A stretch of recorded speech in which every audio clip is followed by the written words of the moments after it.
Angela here. Angela in my loud ass air condition. When did my air conditioning become so loud? Anyway, happy Saturday, but welcome to another Sunday chat.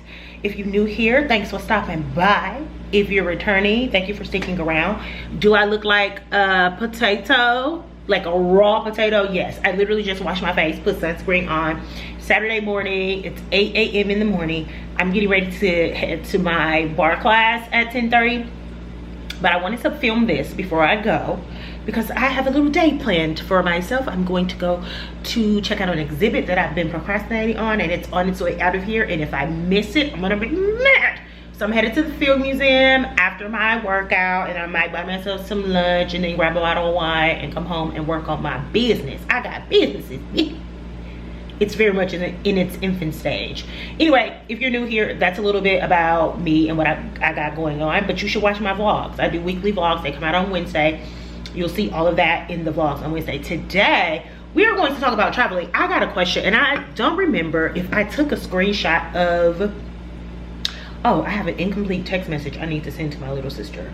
Did I take a screenshot of the question? I didn't, but I think it was on my last vlog where I was talking about my summer travel. I don't do a lot of summer travel because I either have already taken a trip for my birthday, which I did. I went to Napa, but that was pretty much it. I didn't take a bunch of days off after that. I just took enough days off to have an extended weekend in Napa, and then I spent my birthday here. Whereas last year I went to LA, and then I took the entire week off, and I kind of wanted some time off in the summer, so I did it a little different this year where I would do like an extended week off or an extended weekend for the 4th of July, but I decided to make the 4th of July, the week of the 4th of July, my entire vacation for like spring, summer, or whatever. Since my birthday is technically in spring because it's in March, but y'all know it'd be coldest in Antarctica, in Chicago, and most places. So anyway, I have the week of the 4th of July off. The 4th of July this year falls on the 4th. I mean, the 4th of July this week falls on a Friday.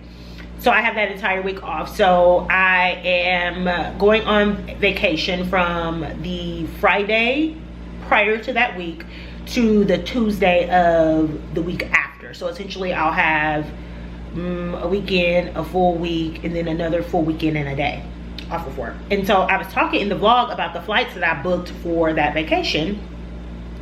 And I was talking about how I booked 4 flights. I paid $70. And someone left a question like, you know, how do you pay for travel? Like, whatever. Now, I want to make a disclaimer. This is how you use your points to maximize. This is how you save money. This is not a financial, I don't do that. I be flying by the seat of my pants. I don't do that. I don't have no real plan for you.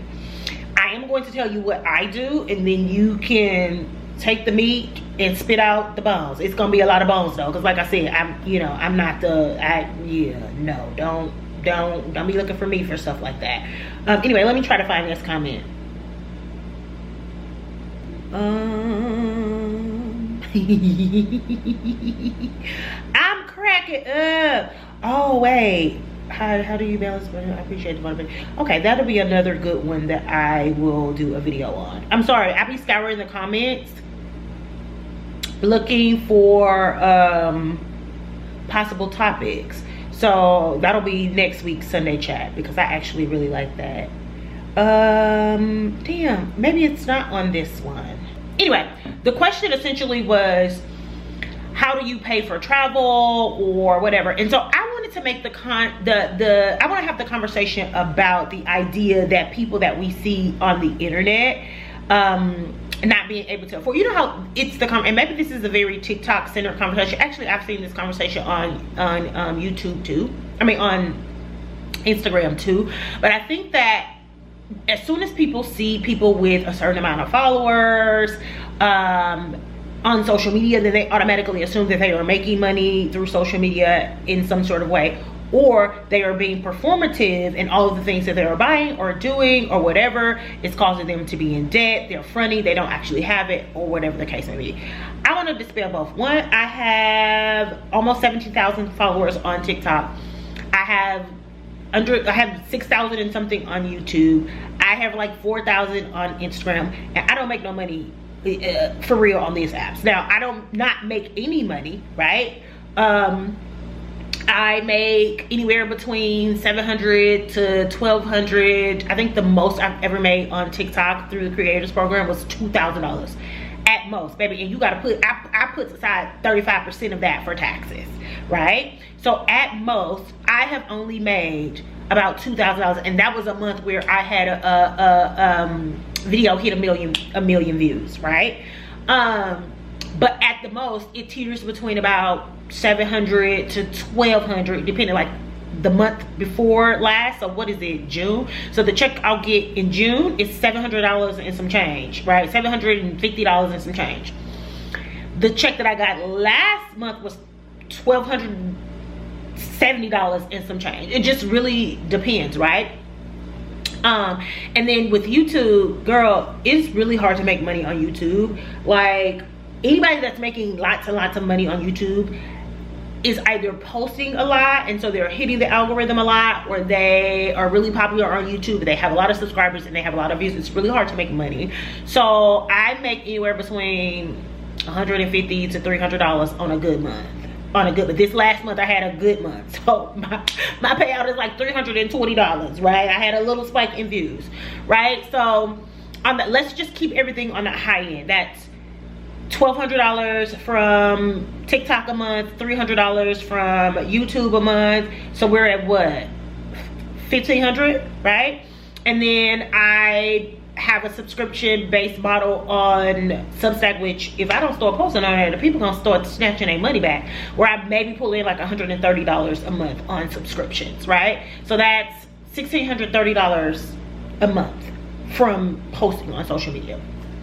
Is that nothing? No. That's a student loan payment, that's rent, that's a car note. For some people, that's a good amount of additional money a month. So I'm not complaining, and I'm able to use that to supplement some of the things, like some of my wants. I spend all of that money that I make outside of taxes on things that I want, right? I call it investing back into the business, right? Because outside of like commentary videos that cost nothing, right? I'm traveling, I'm, you know, showing y'all outfits, I'm, you know, doing activities and stuff like that, which costs money. So I use that money to supplement that.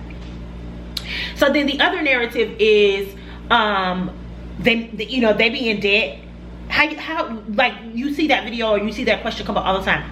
How are people affording all of these things, all these trips, all of these clothes and, you know, designer things? And then the response is immediately they are in debt. Well, I'm also not in debt, right? I'm also not in debt. And so this is another reason why my content is pretty much focused on my everyday life. Like, even if you look at my vlogs, most of the time I'm in my house. And, you know, it's more conversational. I'm doing everyday things. It's just, you know, my life is the content. I'm not out doing things, right, to make it be content. Like, what you see is like what I actually do, because I don't have this extravagant life. I'm not hopping on planes every weekend. I'm not, you know, I'm not posting stuff like when I'm bored I just hop on a plane. I don't, because I actually cannot afford to do that. Like, what you see me do is all within the means of what I can afford to do. Even if I didn't have that extra $16.30 a month, I could afford to do this with the money that I make. Things that I cannot afford to do, you don't see me do. You don't see me with no Chanel and no Hermes and no, you know, all of that type of stuff. One, it's not my style, right? To be quite honest, it doesn't align. It's not my style.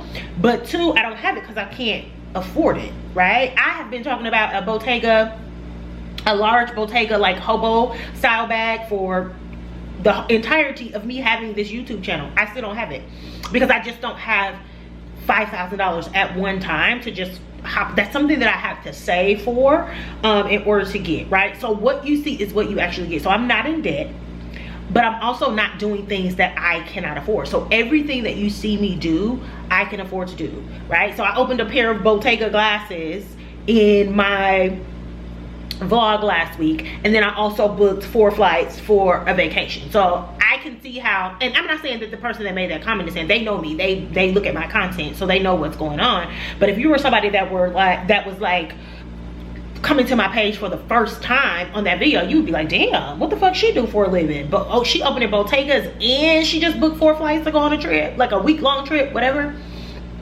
So I can see how that can appear to people. And then I went out in the vlog and I had an outfit and the shirt was Parenza and the sunnies was Saint Laurent and, you know, all of these, and the bag was Gucci. And so I can see how someone can see me without context and, you know, be like, what's she doing to make all that money? She probably in debt, or, you know, she probably make a lot of money on social media, you know, whatever assumptions that come along with that. But to know me is to know that I don't buy nothing full price. I mean, I do buy things full price, like my Acne Masubi, I bought full price. Like certain things I buy full price, but I also saved for that tote bag forever. How long was I talking about that Acne Masubi tote bag as my like travel and work bag before I actually bought it? Like 2 years. I have been talking about getting that bag for like 2 years, and I finally saved up enough for it. So when I went to London, I could grab, like, you see what I'm saying? Other than that, I buy things on sale. I have started buying things secondhand on the Real and things like that. That outfit I had on, that Parenza, that vest, the Real. Those Saint Laurent sunnies, I got them on super sale. That Gucci Hobo bag, I got it off the Real. And so yes, you may see me in luxury things and stuff like that, but I am consuming within my means always. I've been in debt. I've been in debt before. I graduated college with terrible credit and credit card debt because honestly, that was the only way I was gonna survive. I didn't come from a background where I had help. And so I was really using credit cards and stuff like that to supplement my life while I was in college. So for me, it was necessary debt, you know, but it was crippling, right? And once I got out of that, I was like, oh, I can't live like that. Not being able to walk into a place and get an apartment, or walk into a place and get a car note or a car loan without it being 30% interest is actually crazy. So if you ain't got to worry about nothing else when it comes to me, you ain't got to worry about me putting myself in no crazy debt like that to impress people that I don't know. I don't know y'all. I'm not trying to impress y'all. What you see is what you get, babes. Anyway, so back to the trip. I booked a flight from Chicago to St. Louis to spend the first weekend of my vacation with my family. My niece had a baby a couple months ago, and well, a little over a month ago, and I haven't seen him in person. So I'm skedaddling my ass to St. Louis so I can see that baby before he turns 2 months. He is not turning another month without me laying my eyes on him. So the flight from Chicago, and here's another thing. I also think because people, you know, wear a certain thing or participate in certain things, people automatically assume that they just like bougie all around. Like you have this like stigma attached to you. Let me tell you something. Now I ain't gonna fly no Spirit or anything like that just because after you get done paying for baggage and all of that type of stuff for those cheap flights, you might as well have gone at least to Southwest so you don't have to pay for the bags. Which brings me to Southwest. I am an avid Southwest flyer if I am flying domestically. I don't mind the boarding process. It does not bother me. I am I'm a stickler for time. So I know that I don't want to be in a bad seat. I know I don't want to be in the back of the line. So I got an alarm set 24 hours before my flight. I check in. Very rarely am I not in the A group or like very high top of the B group. So I don't have a problem with getting a seat. Only time that I don't get a good seat is when I fuck up and forget to like check into my flight, which is very rare. So I actually don't mind flying Southwest. I have a Southwest travel card I've had forever. It's one of the cards that I use to sort of like help build my credit back too. And because it had perks for like flights and stuff, I thought it was the best one. So I've had that card and that account for years. Even if Southwest pissed me off, I'm still gonna use that card because it's one of my longest lines of credit. I just can't get rid of it. It's not happening. And plus it's beneficial for me because I can't tell y'all the last time that I've paid more than $70 like I just did, you know, maybe $100 for a domestic flight, depending on where I'm going, as long as Southwest, you know, flies in and out of there, which is to the US, so they mostly fly everywhere. So keep in mind these flights, domestic flights, are Southwest because why wouldn't they be? So the flight from Chicago to St. Louis was free because I had some flight credits. Like I was coming back from Napa in March, and they asked someone to take, or they asked a few people to take a later flight, and they gave us like an $800 credit. I'm like, I ain't got shit to do. I'll take the flight. So I've been buying flights off that $800 credit for months. I went to DC off the $800 credit. And now I did 2 flights. I went somewhere else off that $800 credit. Anyway, so Atlanta. I went to Atlanta off the $800 credit. I went to DC off the $800 credit. Now I'm going to St. Louis off of the rest of the $800 credit. And so that paid for that. The rest of that paid for that flight, so I didn't have to pay anything. And then I'm flying from St. Louis to New York. So I paid for the flight to New York with points because it was like 7,000 points. So I just was like, let me just pay for it with points. Now, from New York to Mexico City, Southwest doesn't fly to Mexico City. So I use my Chase Sapphire Reserve card, which is my real travel card. Like that one, I bust down with any big charge so I can like run up my points, right? And so I paid for the trip from New York to Mexico City, and then Mexico City back to Chicago with points on my Chase Sapphire Reserve. So I didn't pay any money for that one. I paid with points. I think it was like 26,000 points, and I still have points left over. And I like stack those points for trips like that. So the points that I have left over, and then the ones that I accumulate through the rest of the year, I'm saving because I'm going on a trip to Portugal for the holidays. And so that's how I'll pay for my flights and stuff for the trip to Portugal. So I use my credit cards, right? Like my Southwest, oh, and I did mention that I paid $70 for those flights because I keep forgetting to mention that I also booked a flight to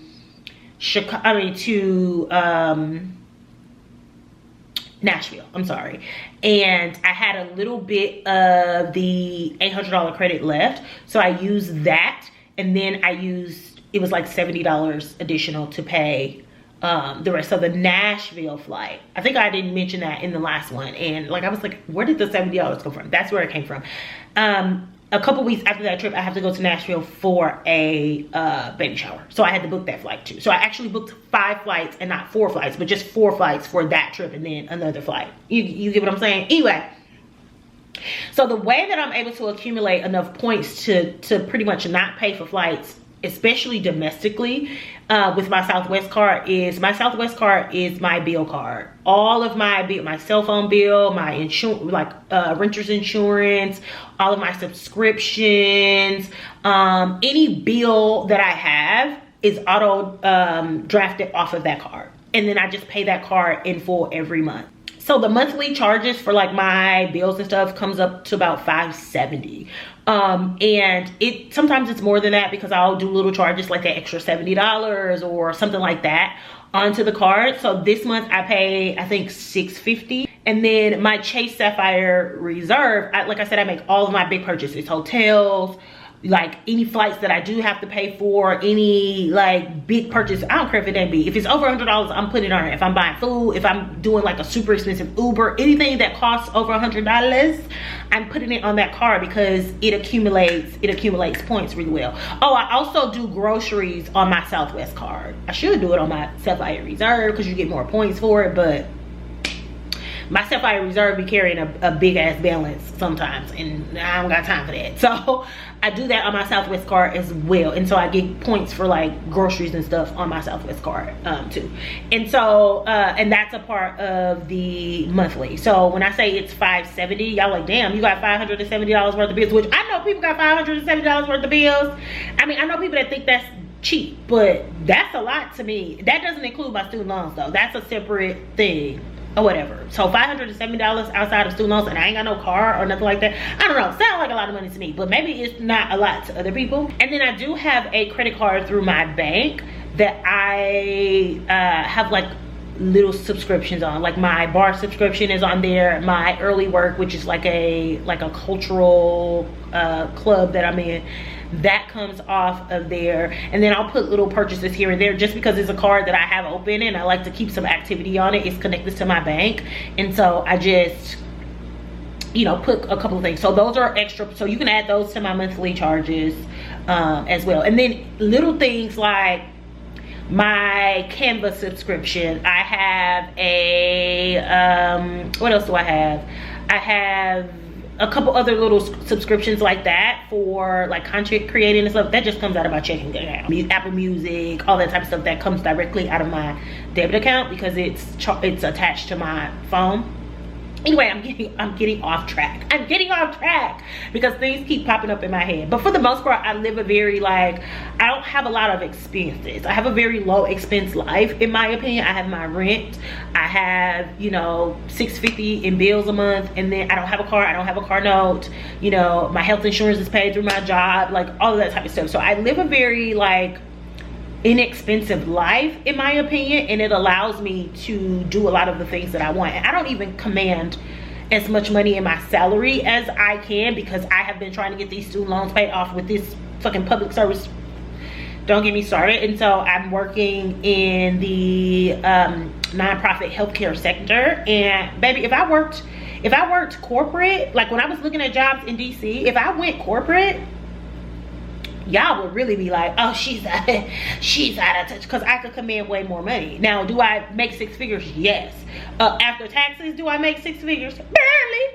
Barely. After taxes, I barely make six figures, but I'm still able to survive in the way that I survive because I have such a low cost life. I think I don't have any real consumer debt. I don't have a home debt. I don't have any of that, and I like it that way. I know people like, oh, you wasting money, you need to buy a house. No. I don't want to buy no house. I don't want to buy no car. I like my life exactly the way that it is because it works for me.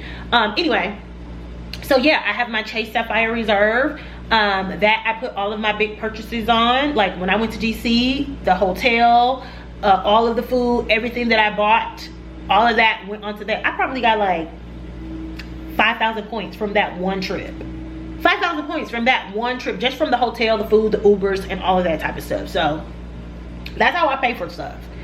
I consume and I travel within my means. I was finna lie and say I would love to travel more. No, like I travel sufficiently for like how I like my apartment. I like to be at home. I like to be in my space. I like my routine. And after a while, I'd be like, I'm ready to go home. So 2 to 3 trips a year is enough for me. A trip a quarter is plenty for me. I go on a trip for my birthday. I go on a trip in the summertime.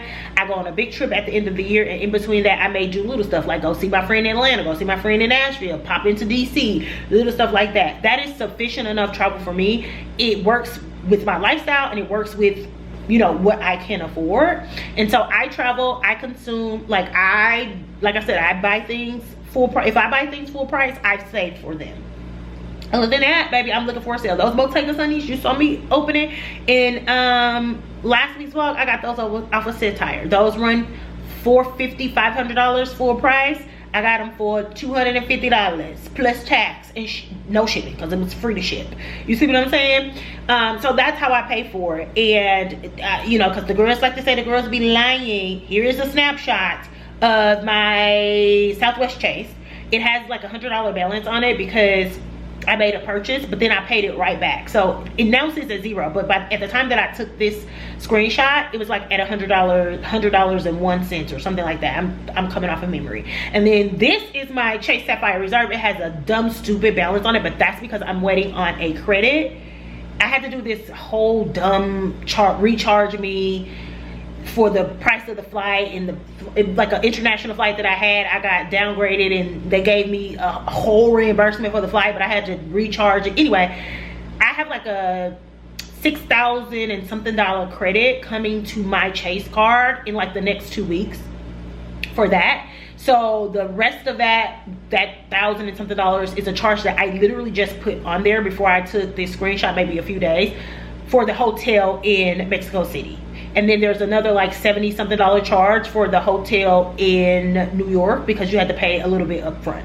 So those are hotel costs for the upcoming trip. And then in July, those will be paid off in full because, you know, the statement will roll over. So I'm not really carrying balances like that. I don't have a huge amount of debt. Oh, and here's my bank credit card, the credit card from my bank.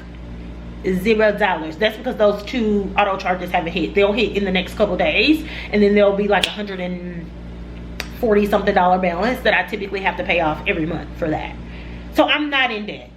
Like, not everybody is in debt. You know, social media is a highlight reel. What gets people attention is the things that you do that are interesting in your life, and so that's what you see, unless you follow my blogs, and then you evolve, and then you see the everyday, right? And so it's not that people are in debt or they're spending over their means, or they are fronting. You're just seeing when they are doing things that they enjoy. Now, there are some people that are like that, but I'm not one of them. So hopefully that helps. Let me know if y'all have any questions, comments, concerns. Y'all want me to do a part 2. Maybe I skimmed over something that y'all want me to talk about a little bit more.